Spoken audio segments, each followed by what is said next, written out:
ഒറ്റയ്ക്കുള്ള യാത്രകൾ ഇഷ്ടപ്പെട്ടിരുന്ന ലക്ഷപ്രഭുവായ വിജയകുമാറിന്റെ അന്ത്യം ഒരു അന്യസംസ്ഥാന തൊഴിലാളിയുടെ കൈകൊണ്ട്, അതും അവസാനമായി മൃതശരീരത്തിൽ ഒരു തുണി പോലും അവശേഷിപ്പിക്കാതെ വളരെ ക്രൂരമായി കൊല നടത്തിയ ഈ ഒരു അസം സ്വദേശിയായ അമിത് ഒറാങ് തന്നെയാണോ എന്ന ചോദ്യവും കൂടിയുണ്ട്.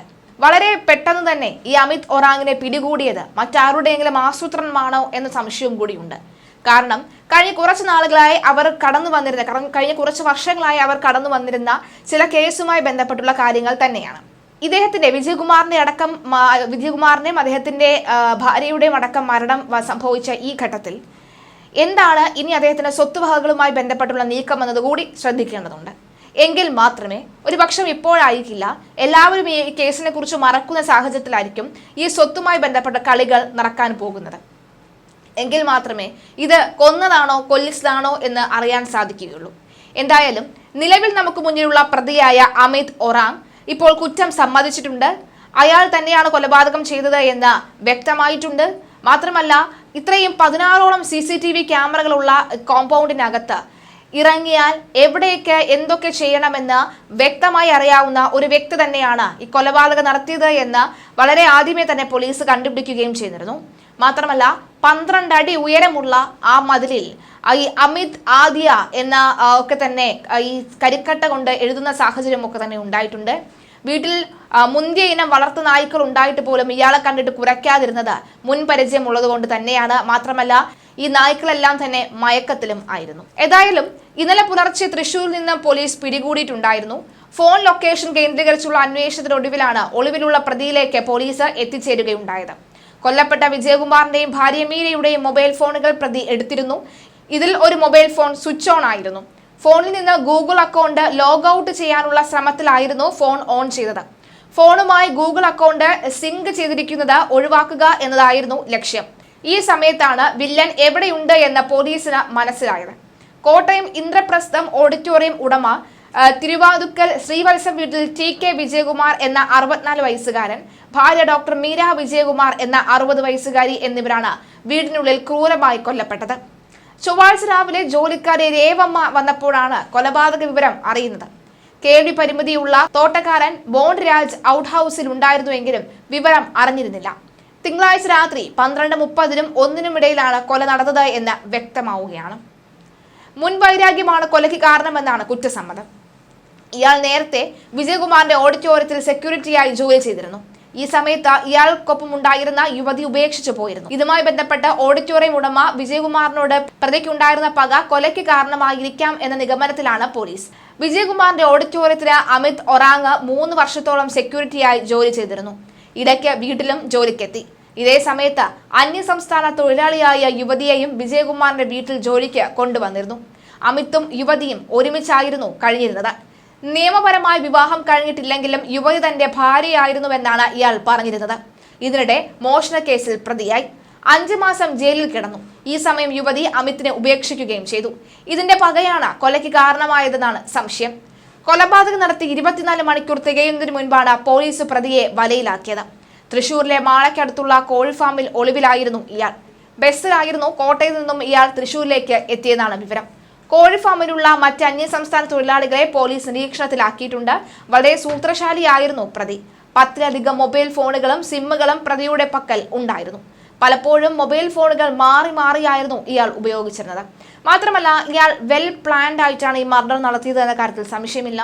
അതായത് ഇയാൾക്കറിയാം 16 CCTV ക്യാമറകളാണ് ആ വീടിനകത്ത് ഉണ്ടായിരുന്നത്. അത്രയ്ക്കും സെക്യൂരിറ്റി അവയർനെസ് ഉണ്ടായിരുന്ന ഒരു വലിയ കൊട്ടാരം പോലെയുള്ള ഈ ശ്രീവത്സം വീട് പുറത്തുനിന്ന് ആര് വന്നാലും അകത്തു നിന്നും കിലോമീറ്ററുകൾക്ക് അകലെയുള്ള കൺട്രോളിംഗ് ഏരിയയിൽ നിന്ന് മാത്രമേ കൺട്രോൾ ചെയ്ത് മാത്രമേ ആളെ അകത്തേക്ക് കടത്തിവിടാൻ സാധിക്കുകയുള്ളൂ. അങ്ങനെ വളരെ ഹൈടെക് ആയിട്ടുള്ള നൂതന സാങ്കേതിക വിദ്യകൾ ഉപയോഗിച്ചുകൊണ്ട് സെക്യൂരിറ്റി അത്രയും പവർ ആയിട്ടുള്ള ഒരു വീട്ടിൽ കൊലപാതകം നടത്തണമെങ്കിൽ, ആ വീടിന്റെ കാരണഭൂതനെ തന്നെ കൊലപാതകം നടത്തണമെങ്കിൽ, കൊല ചെയ്യണമെങ്കിൽ അതൊരു 23 വയസ്സുകാരന്റെ ബുദ്ധിയിൽ നിന്ന് ഉദിക്കുന്ന ചിന്ത മാത്രമാകണമെന്ന് വ്യക്തമല്ല. മാത്രമല്ല, ഈ DVR ഉപേക്ഷിച്ച ഒരു തോടുണ്ട്. ആ തോട്ടുവക്കിൽ ഇയാൾ മണിക്കൂറുകളോളം ചിലവഴിച്ചു എന്ന് പറയുന്നുണ്ട്. മാത്രമല്ല, നാട്ടുകാർ പറയുന്ന കാര്യം എന്ന് പറയുന്നത് ഈ തോട്ടുവക്കിൽ നല്ല ഉശിരൻ നായ്ക്കൾ കുറച്ചുണ്ടായിരുന്നു. മറ്റാരിവിടേക്ക് വന്നാലും അസ്വാഭാവികമായി ഇവിടെ എന്ത് സംഭവിച്ചാലും നായ്ക്കൾ അവർ ഉപദ്രവിക്കുമായിരുന്നു.